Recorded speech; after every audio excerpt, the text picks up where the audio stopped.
난리가 났습니다. 김치 냄새, 마늘 냄새 나는 쾌쾌한 나라에 애들을 왜 보내요? 우리 아이들이 갈 데가 그렇게 없어요?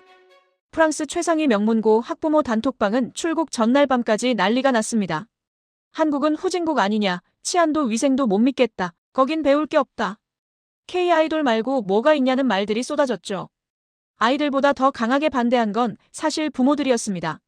그리고 그 말은 비행기 안에서 그대로 반복됩니다. 프랑스 명문고 학생들 입에서 나옵니다. 김치 냄새, 마늘 냄새 때문에 비행기에서부터 힘들다. 거기서 일주일이나 버티면 대단한 거 아냐?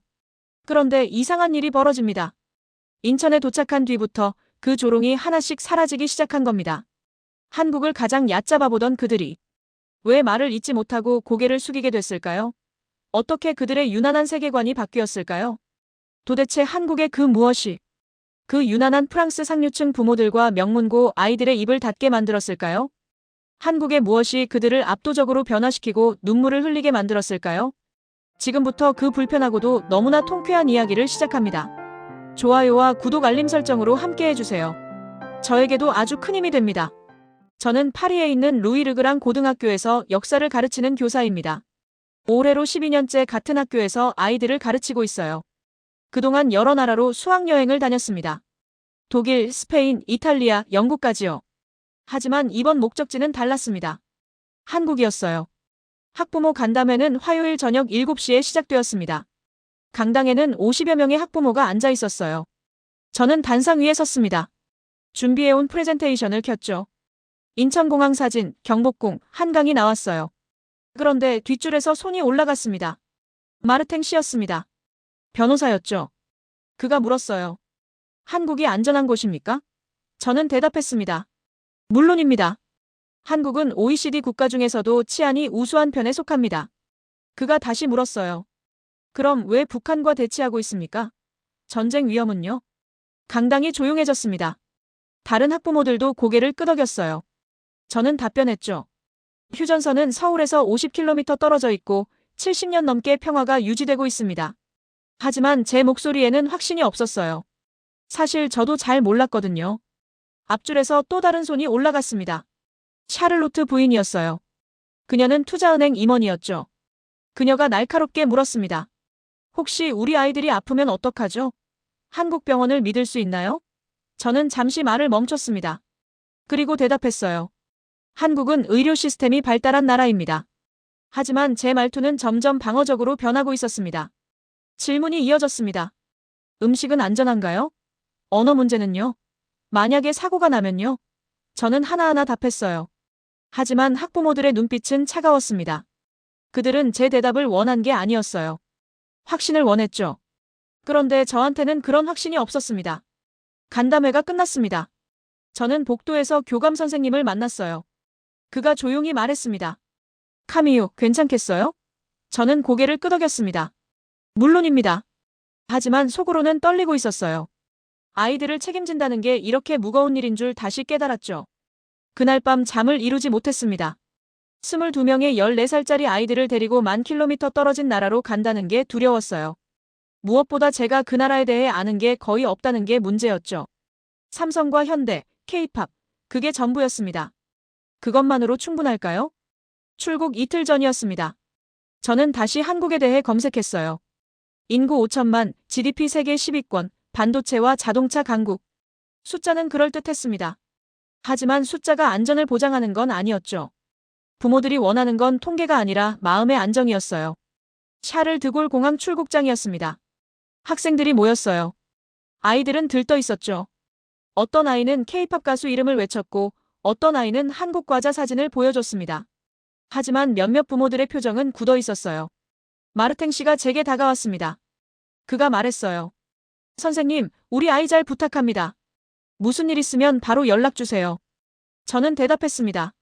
물론입니다. 걱정 마세요. 그가 돌아섰어요. 하지만 그의 등에서 불안이 느껴졌습니다. 저도 마찬가지였죠. 비행기가 이륙했습니다. 11시간 30분 비행이었어요. 저는 창밖을 바라봤습니다. 구름 위로 해가 떠올랐죠. 아이들은 잠들어 있었어요. 저는 생각했습니다. 괜찮을 거야. 일주일만 잘 지나가면 돼. 하지만 가슴 한편이 무거웠습니다. 제 옆자리에 앉은 엠마가 물었어요. 선생님, 한국 정말 재밌을까요? 저는 웃으며 대답했습니다. 물론이지. 우리 좋은 추억 많이 만들자.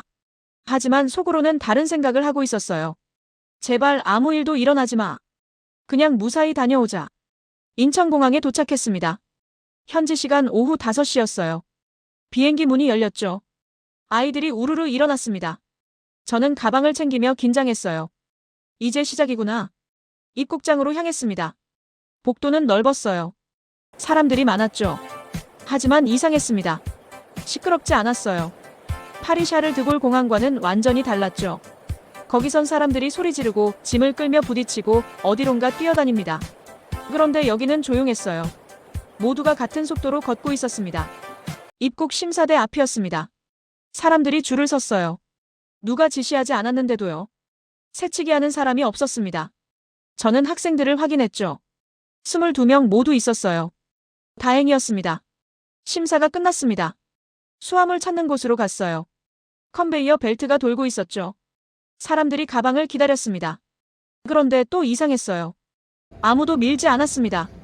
파리에서는 사람들이 벨트 앞으로 몰려들어요. 서로 가방을 먼저 잡으려고 하죠. 하지만 여기선 한 걸음 뒤에서 기다렸습니다. 가방이 나오면 그제야 조용히 다가갔어요. 학생 한 명이 물었습니다. 선생님, 여기 사람들 왜 이렇게 조용해요? 저는 대답했어요. 글쎄다. 원래 그런가 보지. 하지만 속으로는 놀라고 있었습니다. 공항 밖으로 나왔습니다. 택시 승강장이었어요. 사람들이 길게 줄을 서 있었죠. 60명은 넘어 보였습니다. 저는 한숨을 쉬었어요. 오래 기다려야겠구나. 그런데 줄이 빠르게 움직였습니다. 택시가 계속 들어왔어요. 사람들은 순서대로 탔죠. 아무도 새치기 하지 않았습니다. 심지어 빈 택시를 보고도 줄을 지켰어요. 저는 시계를 봤습니다. 15분 만에 우리 차례가 왔어요. 파리 같았으면 30분은 걸렸을 겁니다. 아니, 어쩌면 더 걸렸을지도 몰라요. 누군가는 소리 지르고 누군가는 항의하고 그러다 싸움이 나기도 하죠. 하지만 여기는 달랐습니다. 호텔로 향했습니다. 택시 기사는 말이 없었어요. 조용히 운전만 했죠. 저는 창밖을 봤습니다. 도로가 깨끗했어요. 차들이 질서 있게 움직였죠. 신호를 지켰습니다. 끼어들기가 없었어요. 경적 소리도 거의 들리지 않았습니다. 호텔에 도착했습니다. 짐을 풀고 저녁을 먹었어요.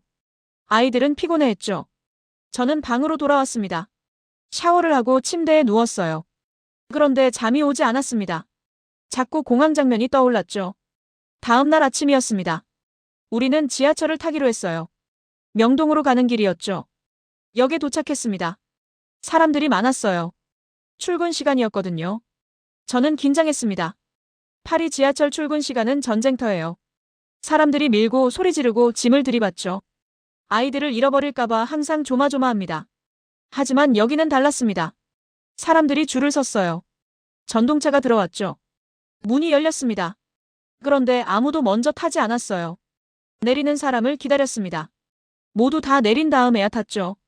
저는 눈을 깜빡였습니다. 이게 가능한 일인가? 전동차 아니었습니다. 복잡했어요. 하지만 조용했습니다. 사람들은 핸드폰을 보거나 책을 읽었어요. 통화하는 사람이 없었죠. 큰 소리로 떠드는 사람도 없었습니다. 저는 주위를 둘러봤어요. 임산부 배려석에는 정말 임산부만 앉아 있었습니다. 노약자석도 마찬가지였죠. 새 정거장을 지났습니다. 한 할머니가 타셨어요. 즉시 자리에서 일어나는 젊은 남자가 있었습니다. 할머니는 고개를 숙였어요. 남자도 가볍게 고개를 숙였죠. 말은 없었습니다. 저는 그 장면을 지켜봤어요. 가슴이 뭉클했습니다. 명동역에 내렸습니다. 사람들이 쏟아져 나왔어요. 하지만 여전히 질서 있었습니다. 오른쪽으로 걷는 사람, 왼쪽으로 걷는 사람이 나뉘어 있었어요. 누가 선을 그어놓은 것도 아닌데 자연스럽게 두 줄로 움직였습니다. 에스컬레이터에서도 마찬가지였어요. 한쪽은 서고 한쪽은 걸었죠. 저는 무심코 중얼거렸습니다. 이상하다. 옆에 있던 동료 교사 줄리엣이 물었어요. 뭐가요? 저는 대답했습니다. 너무 질서 있어. 이렇게까지 잘 돌아가는 곳이었나? 줄리엣이 웃었습니다. 놀랍긴 하죠. 저는 고개를 끄덕였어요. 그런데 웃을 일이 아니었습니다. 저는 깨닫고 있었어요. 자신도 모르게 놀라고 있다는 걸요. 명동 거리를 걷고 있었습니다. 학생들은 신기해했어요. 화장품 가게, 옷가게, 먹거리가 가득했죠. 저는 아이들을 세며 따라갔습니다. 그때였어요. 앞에서 유모차가 보였습니다. 젊은 엄마였어요. 지하철 계단 앞에서 멈춰섰죠. 유모차를 어떻게 들고 내려갈지 고민하는 표정이었습니다. 저는 다가가려고 했어요. 그런데 누군가 더 빨랐습니다. 20살쯤 돼 보이는 남자였습니다. 백팩을 메고 있었어요. 그가 조용히 다가갔죠. 말없이 유모차 한쪽을 들었습니다. 엄마가 놀라 고개를 들었어요. 남자는 가볍게 고개만 끄덕였습니다. 둘이서 유모차를 들고 계단을 내려갔죠. 계단 아래에 도착했습니다. 남자가 유모차를 놓았어요. 엄마가 고맙다고 말했습니다. 남자는 손을 저으며 가버렸죠. 아무 일도 아니라는 듯이요. 저는 그 장면을 멍하니 지켜봤습니다. 10초도 안 걸린 일이었어요. 학생 한 명이 물었습니다. 선생님, 저 사람들 아는 사이예요? 저는 고개를 저었어요. 아니야. 모르는 사람일 거야. 학생이 또 물었죠. 그럼 왜 도와준 거예요? 저는 대답하지 못했습니다. 다음 날 오전이었습니다. 우리는 경복궁으로 갔어요. 입구 앞 횡단보도였죠. 신호를 기다리고 있었습니다. 제 옆에 할아버지 한 분이 서 계셨어요. 손에 큰 가방을 들고 계셨죠. 무거워 보였습니다. 신호가 바뀌었습니다. 사람들이 건너기 시작했어요. 할아버지도 천천히 걸으셨죠. 그런데 가방 때문에 힘들어 하셨습니다. 저는 도와드려야 하나 망설였어요. 실례가 될까 봐요. 그때 여고생 2명이 다가갔습니다. 교복을 입고 있었어요. 한 학생이 조용히 물었죠. 할아버지, 들어드릴까요? 할아버지가 괜찮다고 손을 저으셨습니다. 학생은 웃으며 말했어요. 저희도 같은 방향이에요. 그리고는 가방을 들었습니다. 횡단보도를 다 건넜습니다. 학생들이 가방을 돌려드렸어요. 할아버지가 고맙다고 하셨죠. 학생들은 인사하고 뛰어갔습니다. 버스를 타러 가는 것 같았어요. 저는 그 뒷모습을 봤습니다. 마음이 이상했어요. 지하철을 또 탔습니다. 오후 2시쯤이었어요. 한 임산부가 탔죠. 배가 많이 불러 있었습니다. 자리가 없었어요. 그런데 세 사람이 동시에 일어났습니다. 회사원으로 보이는 남자, 대학생 같은 여자, 중년 여성이었어요. 임산부가 당황했습니다. 괜찮다고 손을 저었어요. 회사원이 먼저 말했죠. 제가 내릴 역이에요. 그리고 내렸습니다. 다음 역도 아니었어요. 두 정거장은 더 가야 했죠. 저는 알았습니다. 거짓말이라는 걸요. 임산부를 위한 거짓말이었습니다. 저는 학생들을 돌아봤어요. 아이들도 보고 있었습니다. 엠마가 작게 말했어요. 저 오빠 착하다. 저는 고개를 끄덕였습니다. 그런데 목이 메었어요. 호텔로 돌아왔습니다. 저녁을 먹고 방에 앉았어요. 줄리엣이 물었습니다. 오늘 어땠어요? 저는 한참 생각했죠. 그리고 대답했어요. 이상해요. 줄리엣이 웃었습니다. 뭐가요? 저는 말했습니다. 다들 너무 친절해요. 그런데 생색을 안 내요. 고맙다는 말도 별로 안 하고요. 그냥 당연한 일처럼 지나가요. 줄리엣이 고개를 끄덕였어요. 맞아요. 저도 느꼈어요.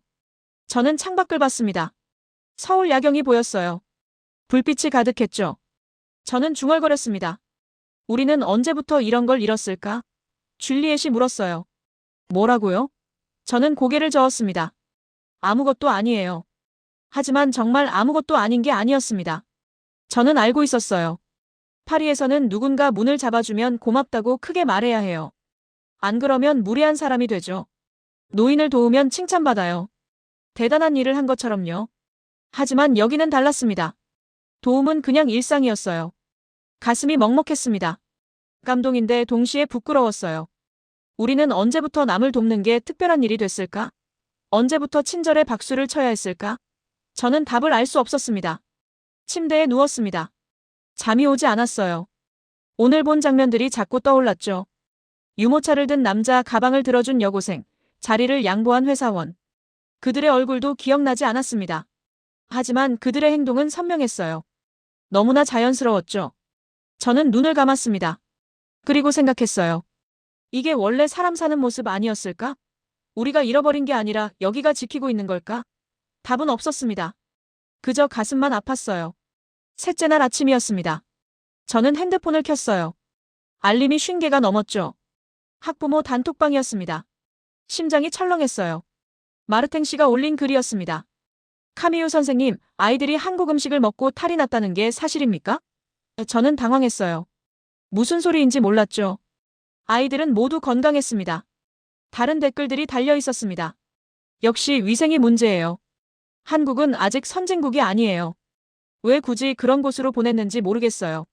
저는 손이 떨렸습니다. 화가 났어요. 급히 확인했습니다. 학생 한 명이 배가 아프다고 했던 게 전부였어요. 그것도 비행기에서 너무 많이 먹어서였죠. 한국 음식 때문이 아니었습니다. 저는 단톡방에 해명글을 올렸어요.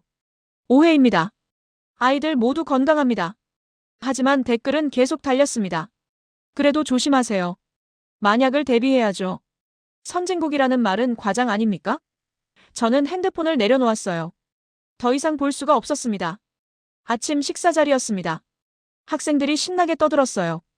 어제 본 것들을 이야기했죠. 지하철이 깨끗했다고, 사람들이 친절했다고, 거리에 쓰레기가 없었다고요. 저는 그 모습을 봤습니다. 아이들은 즐거워했어요. 순수하게요. 그런데 저는 괴로웠습니다. 아이들이 경험한 것과 부모들이 믿고 싶은 것 사이에서 갈등했죠. 누구 말이 맞는 걸까요? 아니, 애초에 맞고 틀리고의 문제가 아니었어요. 부모들은 보지도 않고 판단하고 있었습니다. 오후에 남산타워로 갔습니다. 케이블카를 탔어요. 학생들이 창밖을 보며 감탄했죠. 서울이 한눈에 보였습니다. 고층 빌딩이 빼곡했어요. 한강이 흘렀죠. 저는 그 풍경을 봤습니다. 이게 후진국 풍경일까요? 전망대에 올랐습니다. 학생들이 사진을 찍었어요. 저는 난간에 기댔죠. 줄리엣이 다가왔습니다. 그녀가 물었어요. 단톡방 봤어요? 저는 고개를 끄덕였습니다. 줄리엣이 한숨을 쉬었어요. 어처구니 없어요. 저는 말했습니다. 이해는 해요. 부모 마음이니까요. 줄리엣이 고개를 저었어요. 이해와 편견은 달라요. 저도 처음엔 걱정했어요. 하지만 직접 보니까 달라졌잖아요. 부모들은 볼 생각도 안 하잖아요. 저는 대답하지 못했습니다. 줄리엣 말이 맞았거든요. 부모들은 확인하지 않았어요. 아이들 말도 믿지 않았죠. 그저 자신들이 원하는 대답만 기다리고 있었습니다. 한국은 위험하다. 불편하다. 선진국이 아니다. 그런 대답만요. 저녁 시간이었습니다. 호텔 식당에서 저녁을 먹었어요. 학생들이 한국 음식을 먹으며 좋아했죠. 비빔밥, 불고기, 김치찌개요. 처음엔 낯설어했지만 이제는 익숙해 보였습니다. 그때 리카가 물었습니다. 선생님, 우리 부모님들은 왜 한국을 싫어해요? 저는 놀라 그를 봤어요. 리카는 14살이었죠. 하지만 그의 눈빛은 진지했습니다. 저는 답했어요. 싫어하는 게 아니야. 그냥 잘 모르는 거지. 리카가 다시 물었습니다. 잘 모르면 배워야 하는 거 아니에요? 어른들은 맨날 우리 보고 공부하라고 하잖아요. 근데 어른들은 왜 안 배워요? 저는 말문이 막혔습니다. 옆에서 엠마가 거들었어요. 맞아요. 우리는 여기 와서 많이 배웠어요. 근데 부모님들은 오지도 않고 판단하잖아요. 그게 더 이상한 거 아니에요? 다른 학생들도 고개를 끄덕였습니다. 한 학생이 말했어요. 우리가 사진 보내도 안 믿으시던데요. 또 다른 학생이 말했죠. 제 아빠는 한국 뉴스만 나오면 북한 얘기부터 해요. 저는 학생들을 바라봤습니다. 아이들이 어른보다 현명했어요. 직접 보고 판단했죠. 편견 없이 받아들였습니다. 반면 어른들은 어떤가요? 보지도 않고 결정했어요. 들으려 하지도 않았죠. 위카가 또 물었습니다. 선생님, 어른들은 왜 직접 보지도 않고 판단해요? 저는 한참을 침묵했어요. 답을 알 수 없었습니다. 아니, 알고 싶지 않았는지도 몰라요. 그 답이 제 자신을 향할까 봐요. 결국 말했습니다. 모르겠다. 선생님도 잘 모르겠어. 위카가 고개를 끄덕였어요. 그리고 조용히 말했죠. 그럼 우리가 가르쳐 드려야겠어요. 저는 그 말에 가슴이 뭉클했습니다. 방으로 돌아왔습니다. 다시 단톡방을 열었어요. 여전히 불평이 가득했습니다. 저는 핸드폰을 덮었어요. 더 이상 보고 싶지 않았죠. 창밖을 봤습니다. 서울의 밤은 밝았어요. 저는 생각했습니다. 누가 어른이고 누가 아이일까? 보고 배우는 사람과 보지 않고 판단하는 사람 중에서 누가 더 성숙한 걸까? 저는 알고 있었어요. 답을요. 하지만 인정하고 싶지 않았습니다. 넷째 날 아침이었습니다. 학생들이 모였어요. 저는 과제를 냈습니다. 오늘은 자유롭게 서울을 조사해 보자고요.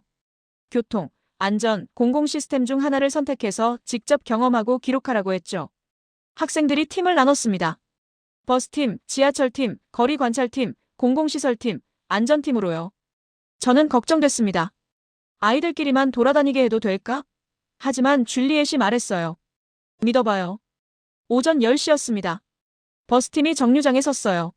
저도 따라갔죠. 학생들이 버스 도착 안내판을 봤습니다. 3분 후, 5분 후, 7분 후라고 표시돼 있었어요. 엠마가 물었습니다. 선생님, 이거 진짜 정확해요? 저는 어깨를 으쓱했습니다. 한번 봐야지. 3분을 기다렸어요. 정확히 3분 후에 버스가 왔습니다. 학생들이 놀랐어요. 다음 버스도 기다렸죠. 5분이라고 표시됐던 버스였습니다. 시계를 봤어요. 5분 후에 왔습니다. 오차가 10초도 안 됐어요. 엠마가 말했습니다. 우와, 파리버스는 30분 늦는 것도 예사인데. 다른 학생이 거들었어요. 아예 안 오는 날도 있잖아요. 저는 고개를 끄덕였습니다.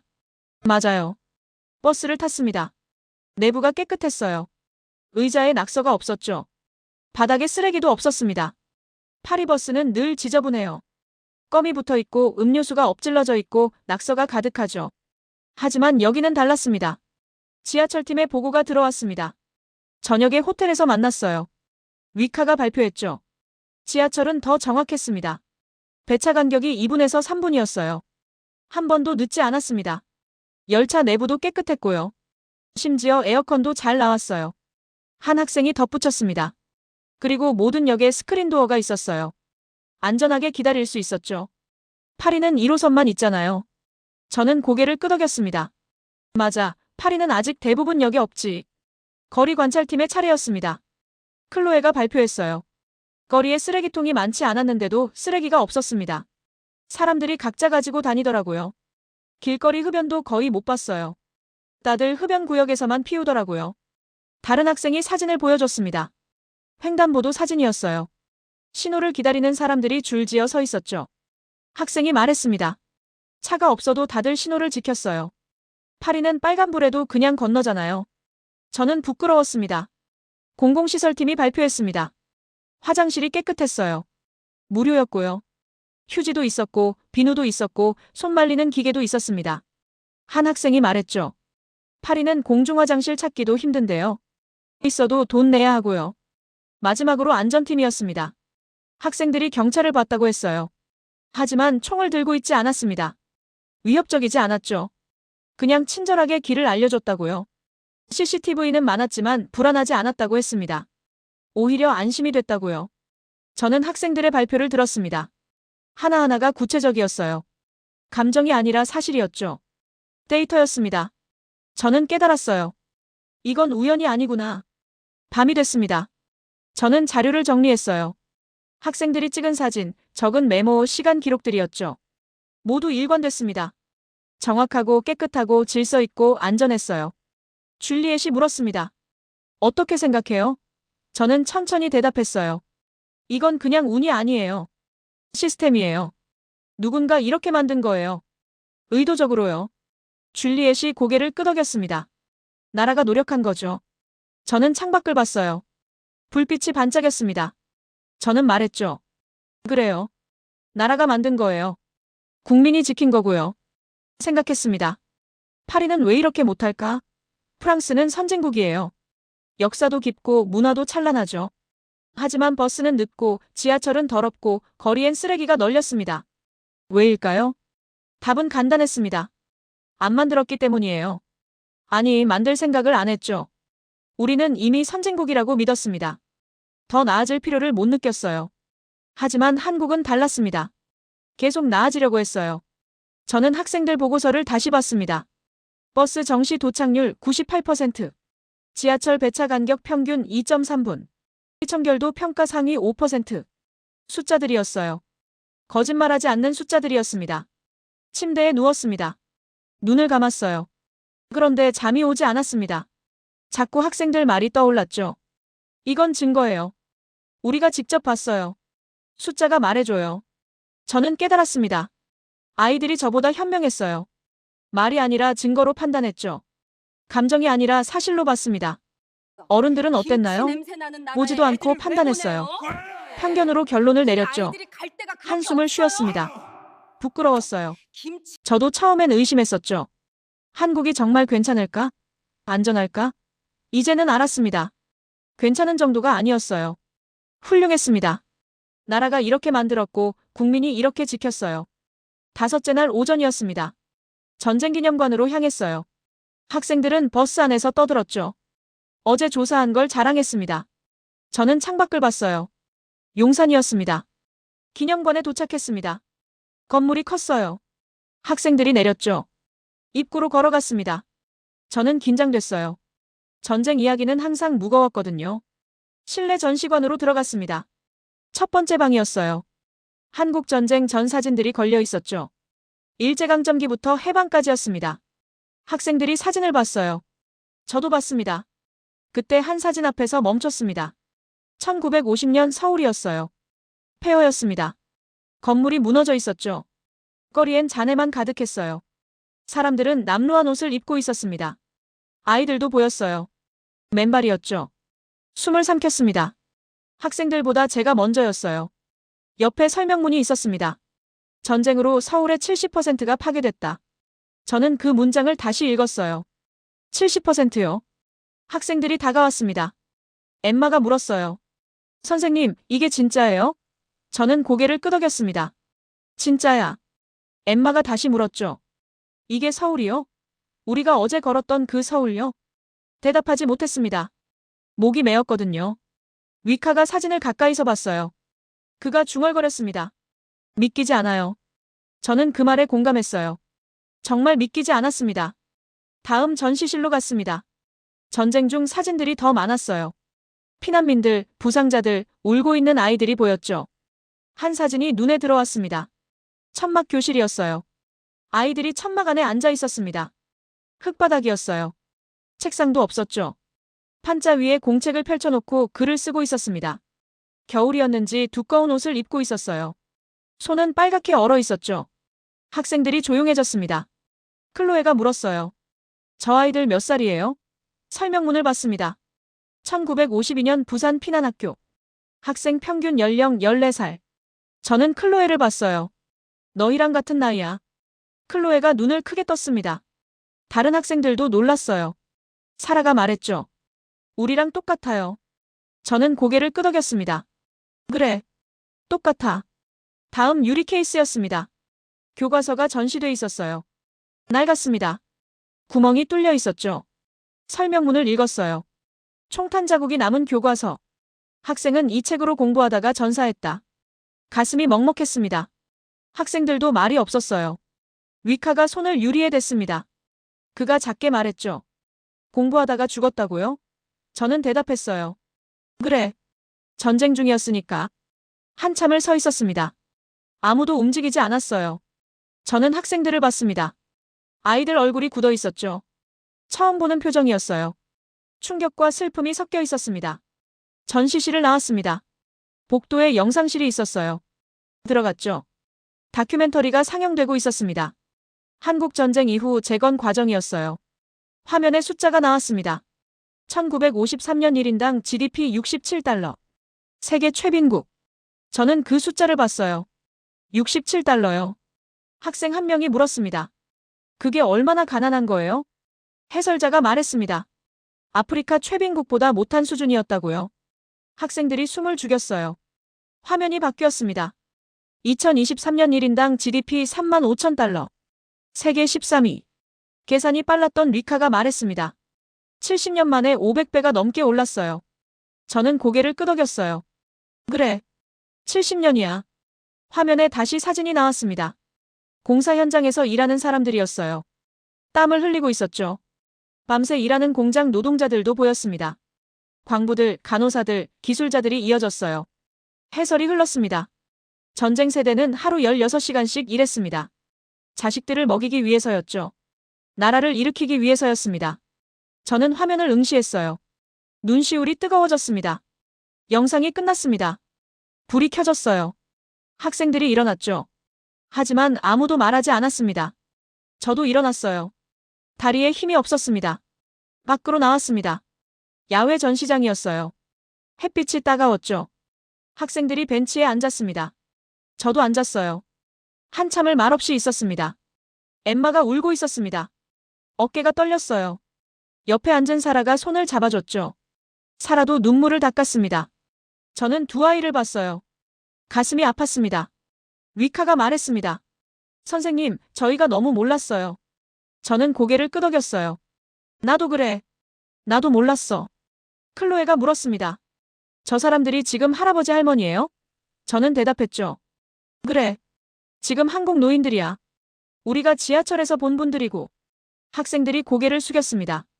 저도 고개를 떨궜어요. 생각났습니다. 자리를 양보받던 할머니, 길을 물었을 때 친절히 알려주신 할아버지. 그분들이 이 시대를 살았던 거예요. 저는 중얼거렸습니다. 우리가 겪지 않은 고통을 너무 쉽게 평가했어. 옆에서 줄리엣이 말했어요. 맞아요. 우리는 전쟁을 몰라요. 굶주림도 몰라요. 그런 우리가 함부로 판단했죠. 한참을 앉아 있었습니다. 시간이 얼마나 지났는지 몰랐어요. 해가 기울고 있었습니다. 저는 일어났어요. 학생들도 일어났죠. 버스로 돌아갔습니다. 차 안은 조용했어요. 아무도 떠들지 않았습니다. 저는 창밖을 봤어요. 서울이 지나갔습니다. 높은 빌딩, 깨끗한 거리, 질서 있는 차들이 보였죠. 이 도시가 70년 전엔 폐허였다는 게 믿기지 않았습니다. 하지만 사실이었어요. 사진이 증명했죠. 그리고 그 폐허에서 이만큼 일어섰습니다. 기적이었어요. 아니, 기적이 아니었습니다. 누군가의 피와 땀이었죠. 저는 눈을 감았습니다. 눈물이 흘렀어요.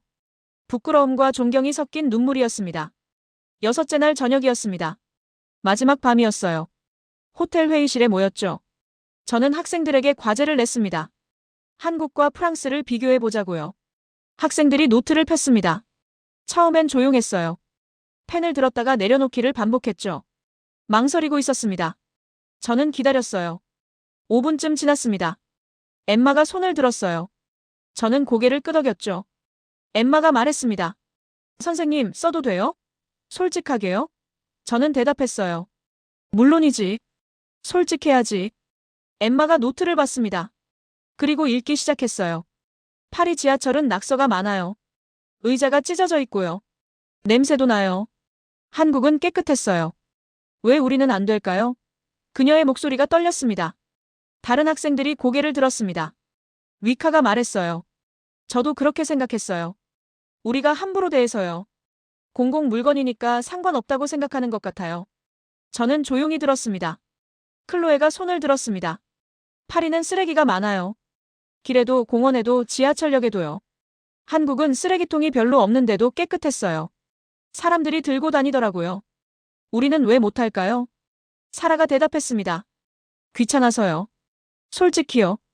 그냥 버리는 게 편하니까요. 저는 학생들을 봤어요. 아이들이 너무 정직했습니다. 한 학생이 말했습니다. 파리는 시위도 많아요. 거리가 자주 막혀요. 버스도 멈추고 지하철도 멈춰요. 한국은 일주일 동안 한 번도 그런 거 못 봤어요. 위카가 덧붙였죠. 한국 사람들도 불만이 있을 텐데 왜 다르게 표현하는 걸까요? 생각했습니다. 그리고 말했어요. 방법이 다른 거야. 프랑스는 목소리를 높이는 걸 중요하게 생각해. 한국은 질서 안에서 해결하려고 하고. 어느 게 옳다고 말할 순 없어. 다만 다르다는 거지. 엠마가 고개를 저었습니다. 아니에요. 프랑스 방식은 너무 불편해요. 죄 없는 사람들만 피해봐요. 한 학생이 거들었어요. 맞아요. 시위 때문에 학교 못 간 적도 있잖아요. 침묵이 흘렀습니다. 저도 할 말이 없었어요. 사실이었거든요. 프랑스는 시위를 민주주의의 꽃이라고 생각합니다. 하지만 너무 자주, 너무 과격하게 일어나죠. 일상이 마비됩니다. 위카가 말했습니다. 파리 버스는 자주 늦어요. 안 올 때도 많고요. 사람들이 불평하지만 바뀌지 않아요. 한국 버스는 정확했어요. 왜 우리는 못하는 걸까요? 클로에가 대답했습니다. 노력을 안 해서요. 이미 선진국이라고 생각하니까요. 더 나아질 필요를 못 느끼는 거예요. 저는 그 말에 가슴이 철렁했습니다. 맞았거든요. 사라가 울기 시작했습니다. 어깨가 떨렸어요. 저 부끄러워요. 처음엔 한국을 무시했어요. 후진국일 거라고 생각했죠. 친구들이 비행기에서 웃을 때 저도 웃었어요. 근데 완전히 틀렸어요. 우리보다 나은 게 너무 많았어요. 엠마가 고개를 끄덕였습니다. 저도요. 부모님 말만 듣고 한국이 위험할 거라고 생각했어요. 직접 보지도 않고 판단했죠. 정말 미안해요. 그녀도 눈물을 닦았습니다. 저는 학생들을 봤습니다. 14살짜리 아이들이 반성하고 있었어요. 어른들보다 용감했죠. 저도 목이 메었습니다. 천천히 일어섰습니다. 학생들이 저를 봤어요. 저는 말했습니다. 얘들아, 잘 들어. 비교하는 건 좋아. 하지만 기억해. 우리가 잘 산다는 게 남을 내려다볼 이유는 아니야. 프랑스도 좋은 나라야. 역사도 깊고 문화도 아름답지. 다만 우리가 배울 게 있다는 거야. 위카가 물었습니다. 선생님, 그럼 우리가 뭘 배워야 해요? 저는 생각했어요. 한참 생각했죠. 그리고 대답했습니다. 겸손이야. 우리가 모르는 게 많다는 걸 인정하는 거지. 그리고 존중이고. 다른 방식을 인정하는 거야. 클로에가 말했습니다. 저 이제 알겠어요. 선진국이 뭔지요. 높은 건물이나 많은 돈이 아니에요. 사람들이 서로 배려하는 거예요. 시스템이 제대로 작동하는 거고요. 저는 고개를 끄덕였어요. 맞아. 바로 그거야. 사라가 물었습니다. 그럼 프랑스는 선진국이 아니에요? 저는 고개를 저었죠. 아니야. 프랑스도 선진국이야. 다만 방식이 다른 거지. 우리는 예술과 문화에서 앞서 있어. 한국은 시스템과 효율에서 앞서 있고 서로 배울 점이 있는 거야. 엠마가 조용히 말했습니다. 근데 솔직히 한국이 부러워요. 깨끗한 거리, 친절한 사람들, 정확한 교통이요. 저는 웃었어요. 부러워해도 돼. 하지만 부러움을 질투로 만들면 안 돼. 배움으로 만들어야지. 학생들이 고개를 숙였습니다. 위카가 다시 노트에 뭔가 적었어요. 저는 물었죠. 뭐 쓰니? 그가 보여줬습니다. 우리가 몰랐던 게 많았다. 이제 배울 차례다. 저는 그 글을 봤습니다. 14살 아이의 글씨였어요. 서툴렀죠. 하지만 진심이 느껴졌습니다. 저는 눈물을 참았어요. 줄리엣이 말했습니다. 애들아, 너희가 정말 자랑스러워. 직접 보고 판단하고 인정했잖아. 그게 진짜 배움이야. 학생들이 고개를 들었어요. 부끄러움과 자부심이 섞인 표정이었습니다. 회의실을 나왔습니다. 복도가 조용했어요. 저는 창밖을 봤습니다. 서울의 마지막 밤이었어요. 내일이면 떠나야 했죠. 방으로 돌아왔습니다. 가방을 챙겼어요. 옷을 개고 기념품을 정리했죠. 손이 느렸습니다. 떠나고 싶지 않았거든요. 침대에 앉았습니다. 학생들 보고서를 다시 봤어요. 사진들, 메모들, 솔직한 반성문들이었죠. 아이들이 일주일 만에 이렇게 성장했습니다. 저도 성장했어요. 교사로서가 아니라 사람으로서요. 편견을 인정하고 배웠습니다. 부끄러움을 느꼈죠. 그게 진짜 배움이었어요. 눈을 감았습니다. 내일 파리로 돌아가면 어떻게 될까요? 학부모들은 뭐라고 할까요? 저는 알고 있었어요. 쉽지 않을 거라는 걸요. 하지만 해야 했습니다. 진실을 말해야 했어요. 샤를 드골 공항에 도착했습니다. 일요일 오전 10시였어요. 학부모들이 나와 있었죠. 입국장 밖에 빼곡하게 서 있었습니다. 저는 학생들을 데리고 나왔어요. 부모들이 아이들을 껴안았습니다. 반가운 재회였죠. 하지만 저를 보는 눈빛은 차가웠어요. 마르탱 씨가 다가왔습니다. 선생님, 무사히 돌아오셨군요. 저는 대답했어요. 네, 모두 건강합니다. 그가 고개를 끄덕였죠. 다행입니다. 하지만 그의 표정엔 안도보다 의심이 더 많았습니다. 샤를로트 부인도 마찬가지였어요. 그녀가 딸 엠마를 꼭 안으며 물었죠. 힘들지 않았어? 엠마가 대답했습니다. 아니요, 엄마. 정말 좋았어요. 샤를로트 부인은 믿지 않는 듯 웃었어요. 버스를 탔습니다. 파리로 가는 길이었죠. 학생들은 부모들과 나란히 앉았어요. 저는 맨 앞자리에 앉았습니다. 창밖을 봤어요. 고속도로 옆 휴게소가 지저분했습니다. 쓰레기가 나뒹굴었죠. 일주일 전엔 당연했던 풍경이었어요. 이젠 달랐습니다. 학교에 도착했습니다. 다들 헤어졌어요. 저는 교무실로 갔죠. 이틀 뒤 화요일 저녁에 학부모 보고회가 있었습니다. 준비해야 했어요. 월요일과 화요일을 자료 정리해 썼습니다. 학생들이 찍은 사진을 골랐어요. 데이터를 표로 만들었죠. 학생들의 보고서도 정리했습니다. 손이 떨렸어요. 부모들이 받아들일까? 화요일 저녁이 왔습니다. 7시였어요. 강당에 학부모들이 모였죠. 60명이 넘었습니다. 저는 단상에 섰어요. 심장이 두근거렸습니다. 첫 슬라이드를 켰습니다. 인천공항 사진이 나왔어요. 저는 말했죠.